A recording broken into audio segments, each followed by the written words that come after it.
नमस्कार, बहुत स्वागत आप सभी का। जी मध्य प्रदेश छत्तीसगढ़ देख रहे हैं आप और आपके साथ मैं हूं कीर्ति दीक्षित। बुलेटिन की शुरुआत एक बड़ी खबर से। खैरागढ़ विधानसभा उपचुनाव में कांग्रेस की बढ़त बरकरार है। चौथे राउंड की काउंटिंग के बाद भी कांग्रेस आगे है। 4,802 वोटों से आगे चल रही है कांग्रेस की यशोदा वर्मा। तो बीजेपी के कोमल जंघेल और जेसीसीजे के नरेंद्र सोनी पीछे चल रहे हैं। 4,802 वोटों से आगे चल रही है कांग्रेस की यशोदा वर्मा। तो बड़ी जानकारी आप तक पहुंचा दें, जहां पर वोटों की गिनती लगातार जारी है और चौथे राउंड के बाद जो नतीजे निकल के सामने आए हैं उसमें 4,802 वोटों से आगे चल रही है यशोदा वर्मा। जनता हमारे लाइव को देख रहे हैं, उनसे मैं बहुत बहुत धन्यवाद देना चाहती हूँ कि हर मतदाता, हर क्षेत्र के खैरागढ़ विधानसभा के हर एक मतदाता हमारे साथ है। उनका आशीर्वाद हमारे साथ है, पूरा मंत्रिमंडल हमारे साथ है, उनका आशीर्वाद। हालांकि नतीजे पर में अभी नहीं पहुंच रहे हैं, लेकिन जिस तरह का रुझान है उस तरह से तो ये कहा जा सकता है कि अभी आप आगे हैं। क्या आगे भी आगे रहने का आपको भरोसा है? हाँ बिल्कुल, हम लोग आगे ही रहेंगे और भारी बहुमत से विजय होंगे। क्या लग रहा है, क्या रहा मास्टर स्ट्रोक, क्या रहेगी जीत की बड़ी वजह अगर जीतती है? जिला सत्यप्रकाश हमारे संवाददाता तमाम जानकारियों के साथ राजनांदगांव से जुड़ रहे हैं। सत्यप्रकाश, फिलहाल वहां पर क्या कुछ माहौल है, अपडेट क्या कुछ निकल के सामने आए, किस तरह से वोटों की गिनती जारी? देखिए, चौथे राउंड की गिनती पूरी हो चुकी है, पांचवें राउंड की गिनती अभी जारी है। क्योंकि एक शॉर्ट ब्रेक चल रहा है, इसके बाद फिर से गिनती शुरू हो जाएगी। तो पांचवें राउंड की गिनती अब से थोड़ी देर बाद पूरी हो सकती है, इस बात की संभावना है। लेकिन जिस तरह से रुझान 4 राउंड में आए हैं उससे ये साफ तौर पे अब तस्वीर बनती हुई दिख रही है कि कांग्रेस जो है वो काफी बढ़त की ओर है। हालांकि इसे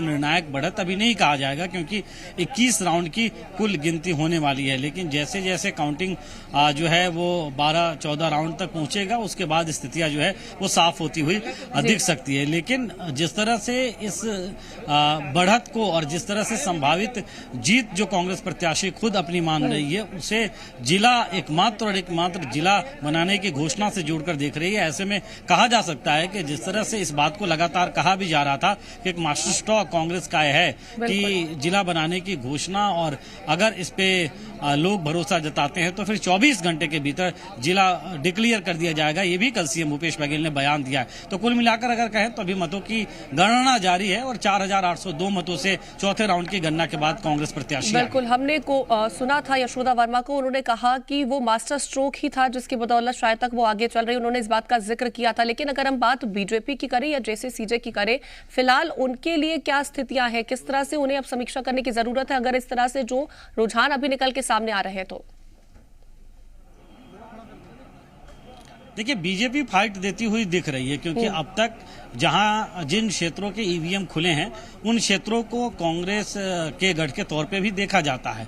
लेकिन अनुमान ये लगाया जा रहा है कि अगर शहरी क्षेत्र को छोड़ दें तो कमोबेश इसी तरह की स्थितियां दूसरे क्षेत्रों में भी हो सकती है, और इसीलिए अनुमान लगाया जा रहा है कि कांग्रेस की प्रत्याशी जो है निर्णायक बढ़त बना सकती है। लेकिन हालत सबसे बुरी अगर हम 3 पार्टियों की कहें तो उसमें जेसीसीजे की दिखाई दे रही है। ऐसा माना जा रहा था कि चूंकि राज परिवार से ताल्लुक रखने वाले हैं जेसीसीजे के प्रत्याशी, तो शायद सहानुभूति वोट मिले। लेकिन 3 राउंड की गिनती तक सिर्फ 49 वोट जो है वो मिल पाए थे जेसीसीजे के प्रत्याशी को। चौथे राउंड की गिनती के बाद भी यह अनुमान लगाया जा रहा है कि करीब 100 के आसपास ही होगा। मतलब कि जो स्थिति बन रही है वो साफ तौर पे दिखाई दे रही है कि लाख इमोशनल बातें हो रही थी, राज परिवार से सहानुभूति मिल सकती है क्या राज परिवार से होने की वजह से, लेकिन वो कार्ड चल नहीं पाया जेसीसीजे का, और जेसीसीजे बड़े अंतर से पीछे रहेगी। हो सकता है कि कोई दूसरे प्रत्याशी, चूंकि अब तक की गिनती में निर्दलीय प्रत्याशी जेसीसीजे के प्रत्याशी से आगे हैं, तो ऐसे में हो सकता है कि वो चौथे 5वें नंबर पे या उससे भी पीछे जा सकते हैं। हालांकि अभी देखना होगा, मतों की गिनती अभी जारी है। बिल्कुल सत्यप्रकाश, वजह क्या मानी जाए नरेंद्र सोनी के इतने पीछे चलने की? क्या प्रत्याशी चुनने में किसी तरह की कोई गलती रही है, या फिर जिस तरह से हमने सुना कांग्रेस की तरफ से ये बात कही गई थी कि देवव्रत सिंह भी कहीं ना कहीं कांग्रेस में शामिल होना चाहते थे,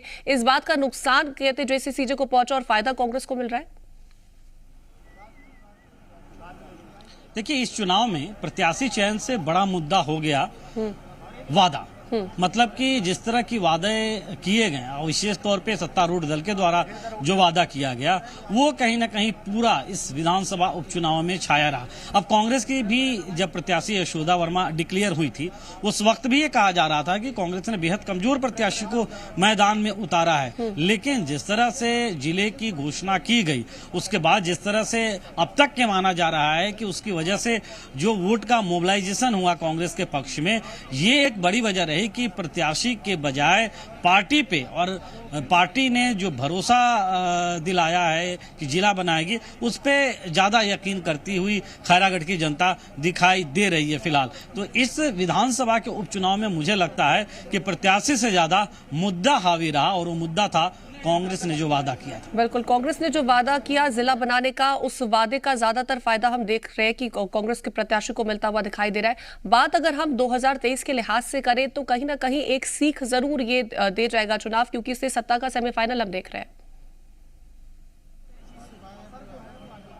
बिल्कुल, देखिए ये चुनाव कई सारी सीख देगा और कई सारे विषयों को लेकर रणनीति नए तरीके से बनाने पे राजनीतिक दल विशेष तौर पे जो हारती है उसे मजबूर कर सकता है। लेकिन राजनांदगांव जिले में जो विधानसभा की सीटें हैं या खैरागढ़ की सीट, अगले विधानसभा चुनाव में क्या कुछ हमारे साथ हमारे स्थानीय सहयोगी किशोर भी जुड़े। किशोर, क्या लगता है कि इस विधानसभा उपचुनाव में जो नतीजे आएंगे उसका असर कितना 2018 के विधानसभा चुनाव पे दिखेगा?